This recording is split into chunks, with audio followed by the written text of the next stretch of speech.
Boa tarde, tudo bem com vocês? Eu sou Silvana Barbosa e você está no canal Aloxi. Se você gostar do nosso vídeo, compartilha e deixa aqui sua sugestão. Eu tenho 30 anos de experiência na educação e meu objetivo hoje é falar um pouquinho sobre a importância da Declaração dos Direitos Universais. Por que eu trouxe esse tema? Nós estamos trabalhando com ele, já é a terceira semana, e eu tenho percebido em comentários do WhatsApp, no Facebook, que muitas pessoas não têm noção da importância da ONU, não têm noção do que é essa Declaração Universal dos Direitos Humanos. Então é importante, como professor e como cidadão, a gente conhecer um pouquinho, né, qual que é o papel e por que ela existe. Então vamos retomar um pouquinho a questão histórica.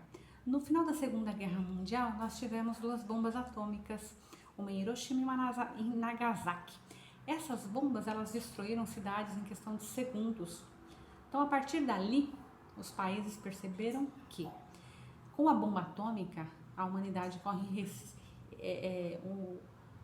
o risco real de ser aniquilada, né? Uma guerra atômica seria provavelmente o fim da humanidade, ou pelo menos ela ficaria muito debilitada.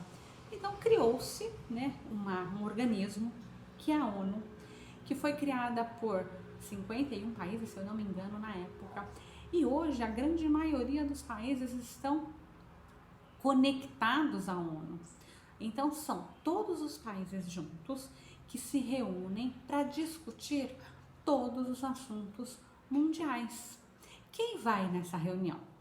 Muitas vezes é o presidente, né, que representa a nação de cada país. Em alguns momentos são cientistas que representam determinados assuntos, ou é a equipe econômica, ou é a equipe de meio ambiente. Enfim, são grupos de cada país que se reúnem para discutir os problemas da humanidade.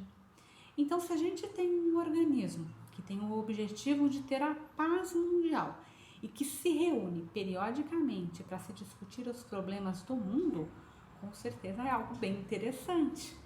É esse organismo que garante a paz.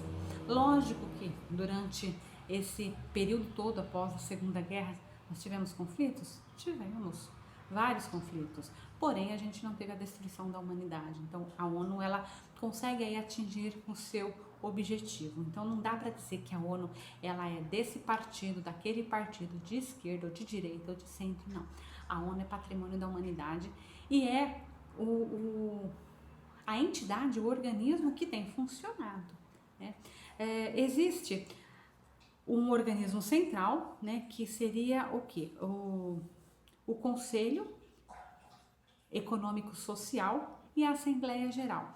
Então, esses dois organismos seriam os principais organismos da ONU, que eles são onde tem as discussões econômicas, sociais e onde são votadas as decisões.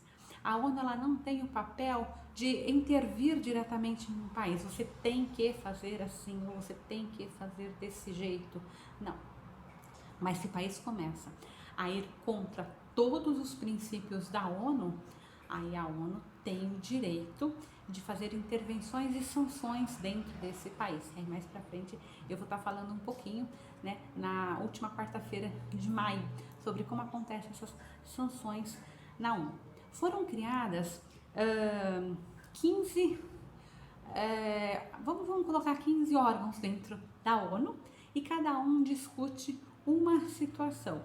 E a partir dessas discussões, que são feitas, como eu falei, pelo presidente ou por uma equipe que ele determina, essas discussões acontecem e são implementadas.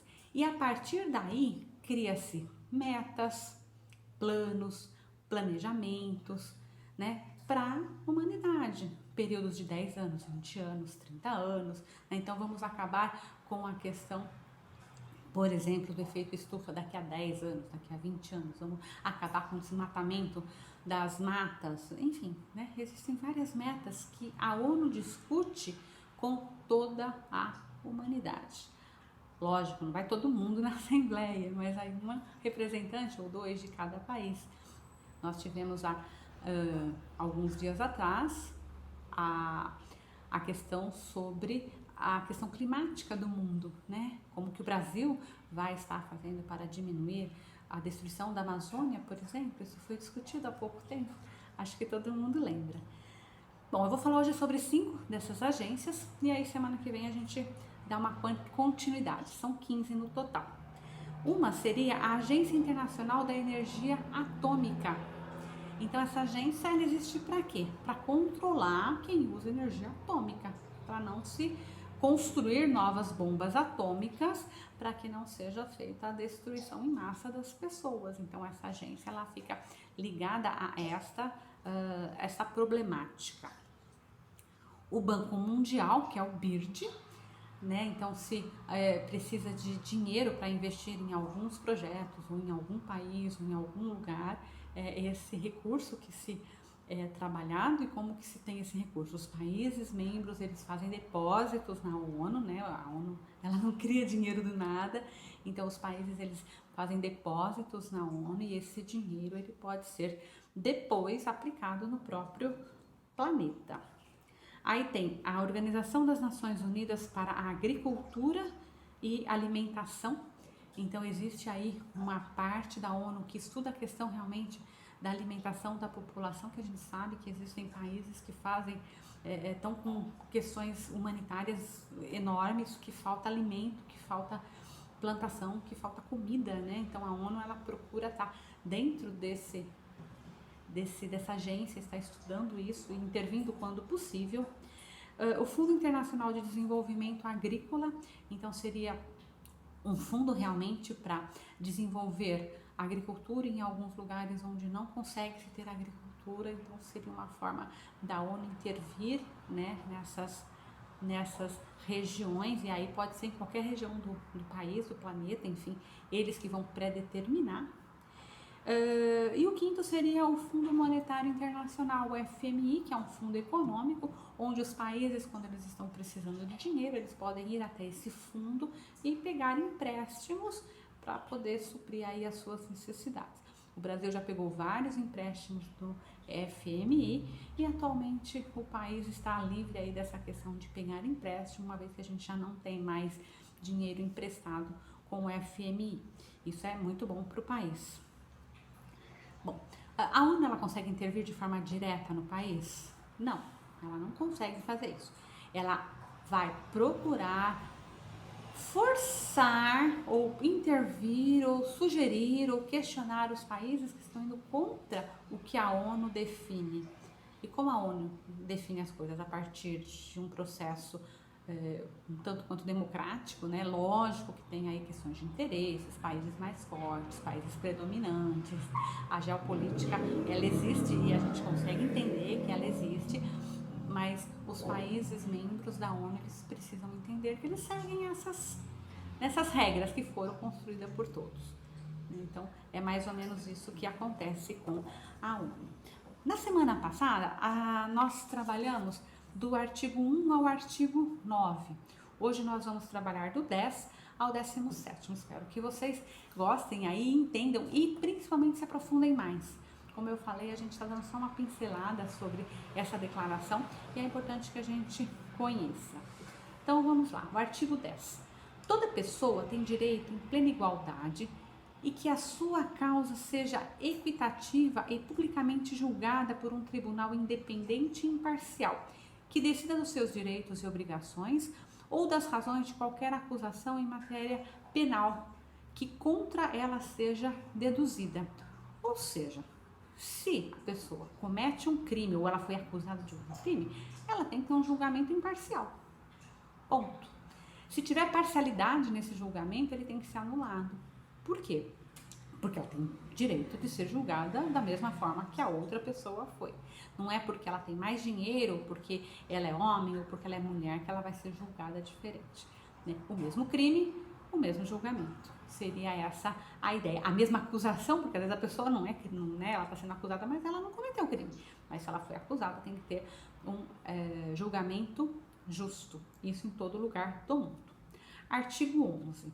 Toda pessoa acusada de um ato delituoso presume-se inocente, até que a sua culpabilidade fique legalmente provada no decurso de um processo público em que todas as garantias necessárias de defesa lhe sejam asseguradas. Então, a pessoa tem que ter o direito, né, de ser julgada, o seu julgamento tem que ser público, as pessoas têm que ver o que está acontecendo, e ela só pode ser considerada culpada depois que acabar o julgamento. Ninguém será condenado por ações ou omissões que no momento de sua prática não constituam ato delituoso, à face do direito internacional ou interno. Do mesmo modo, não será infligida pena mais grave do que era aplicável no momento em que o ato delituoso foi cometido. Então, a pessoa faz alguma coisa que hoje não é crime, né? Ela comete alguma coisa lá no seu país, hoje não é crime. Daqui a 10 anos aquilo vira crime, aquilo não vai poder ser retroagido, né? Na época que ela fez não era crime e ponto.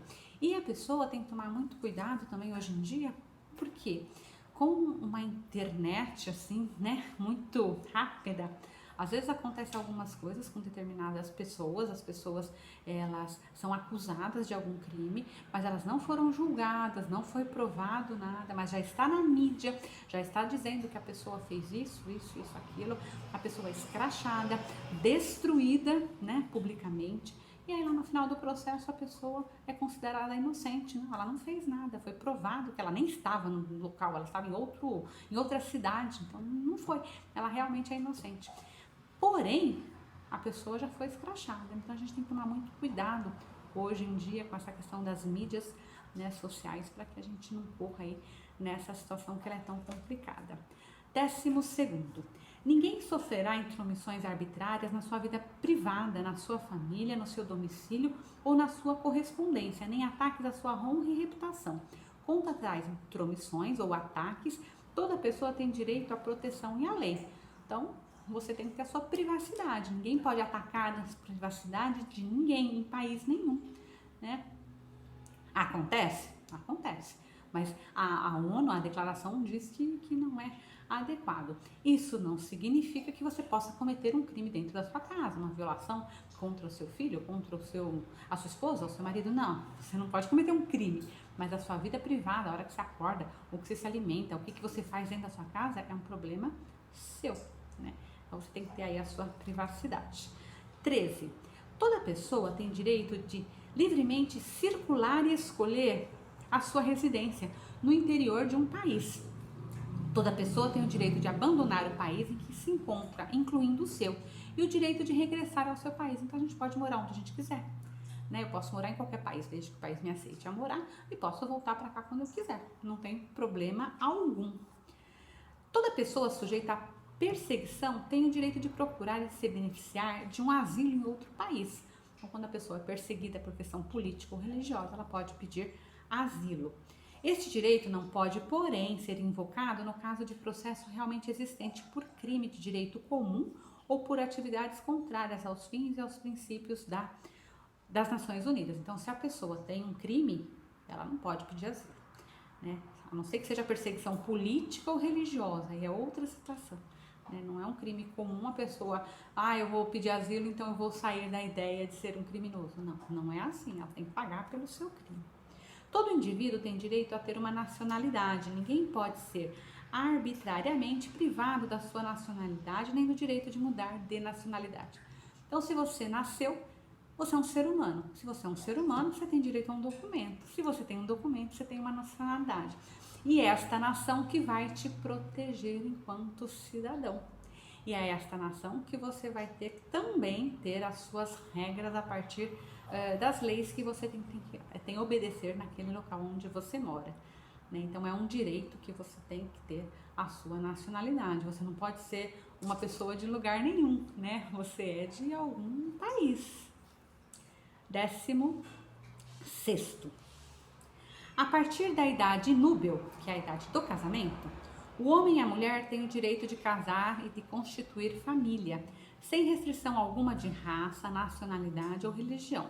Durante o casamento e na altura da dissolução, ambos têm direitos iguais, né?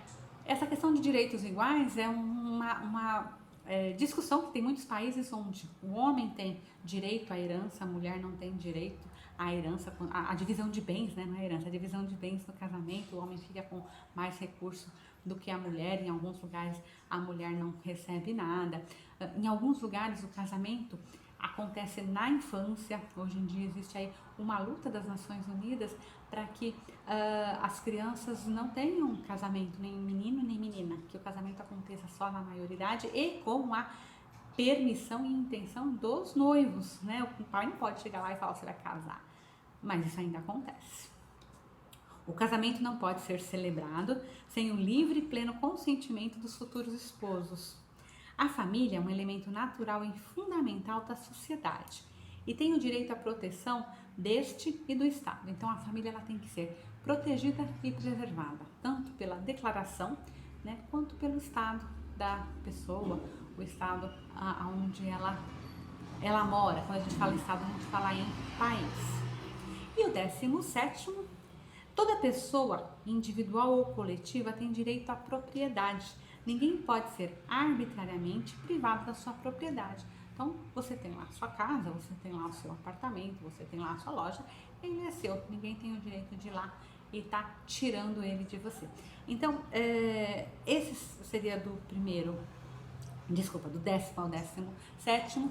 Ele fala um pouco sobre essa declaração, né, universal dos direitos humanos, que eu reforço, ela é muito importante para a gente desmistificar, né, essa ideia de que nem todo cidadão ele tem os mesmos direitos porque ele cometeu algum crime ou porque ele fez alguma coisa. Não, ele tem os mesmos direitos sim. Se ele cometeu um crime, qual que é o direito dele? Ser julgado, ser condenado e pagar pelo crime que ele fez. Ponto.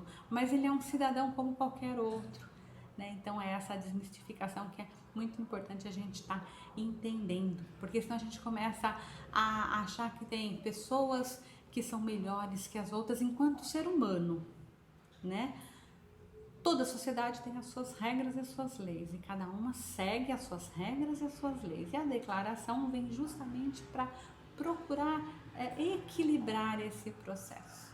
Então a ONU traz aí essa declaração e na próxima quarta-feira nós vamos estar falando um pouquinho sobre o artigo 18 ao artigo 24.